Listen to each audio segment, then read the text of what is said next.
You ask Tiger to solve. This deals with linear equations with one unknown. The final result is x equals -6.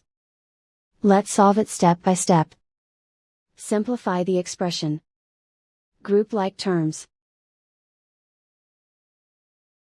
Simplify the arithmetic. Group like terms. Simplify the arithmetic. Group all x terms on the left side of the equation. Subtract 4x from both sides. Group like terms. Simplify the arithmetic. Group like terms. Simplify the arithmetic. Group all constants on the right side of the equation. Add 5 to both sides.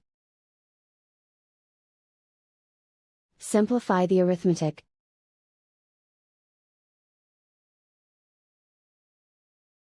Convert the x into a positive number.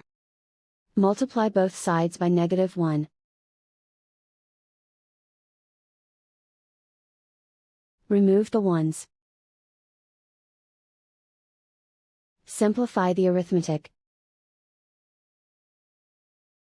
And so the final result is x equals -6.